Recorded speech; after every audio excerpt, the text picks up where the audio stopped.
The wrong man or woman gets nabbed, they stop looking at other suspects. That is exactly what happened in both the Kirk Bloodsworth and Earl Washington cases.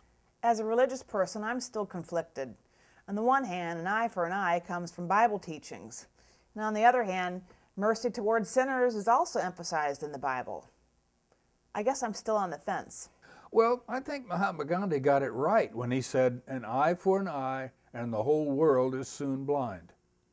The desire for revenge is human enough, but it is not a principle on which we should base our system of justice. Surely we can do better. Let's deal with the real world here. We're talking about hardened criminals. Rehabilitation doesn't work. Punishment is a legitimate function of the judicial system. I would not dismiss an eye for an eye as simple revenge. Ensuring safety in our community is an important function of the government. I still think the death penalty does that. Just how do we execute convicts anyway? I know it's by some kind of injection. Almost all executions in the U.S. since 1976 have been by lethal injection. Interestingly and appallingly, in my opinion, these injections involve a three-step protocol that veterinarians do not use to put down animals. If anything goes wrong in the procedure, it becomes an unusually painful way to die, a sort of suffocation that only looks peaceful. Several states are now re-examining their use of lethal injection, as is the U.S. Supreme Court. With all this concern about the criminal, I think we still have to remember the victim and his or her family. Yes, what about them? They're important. All victim families go through terrible times and want to see that the perpetrator of the crime is punished to the full extent of the law. Some conclude that they will find peace only through the execution of the murderer of their loved one. While some victim family organizations ardently support capital punishment, on the other side are two whose members feel they will gain no satisfaction, no closure from having the criminal killed for their sake. Murder Victim Families for Reconciliation, Murder Victim Families for Human Rights, and the family of Dr. Martin Luther King take that position. Well, what about Illinois? I understand it played a big part in people's thinking about the death penalty. Well, the experience in Illinois is interesting. Enterprising and committed students at Northwestern University discovered new evidence that led to the exoneration of 13 death row inmates. After a thorough review that exposed extensive problems in the system, the governor of Illinois ultimately commuted the sentences of all the state's death row inmates. Well, Virginia's pretty bad too. We fall very short in most of the areas cited in the governor's commission that studied the Illinois experience. But isn't abolition a bit extreme? What about punishing the worst of the worst? Yeah, what about an Adolf Hitler, a Timothy McVeigh, or a 9/11 terrorist?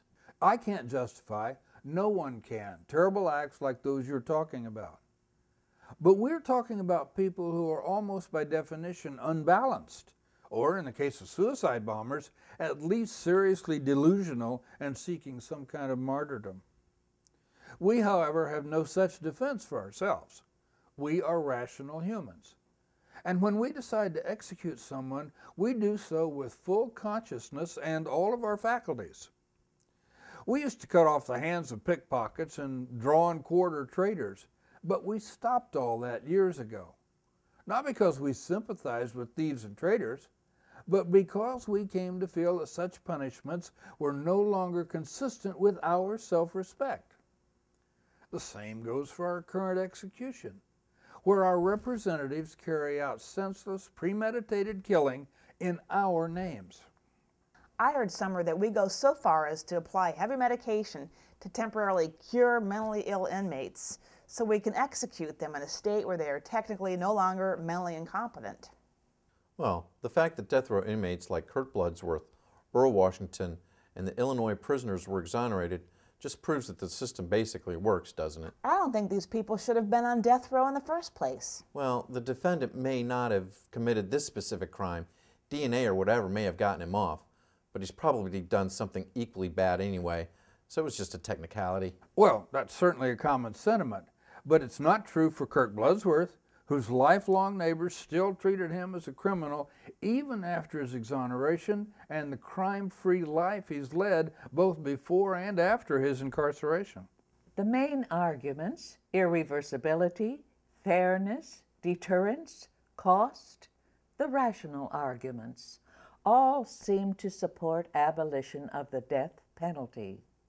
But the ultimate decision rests with the public.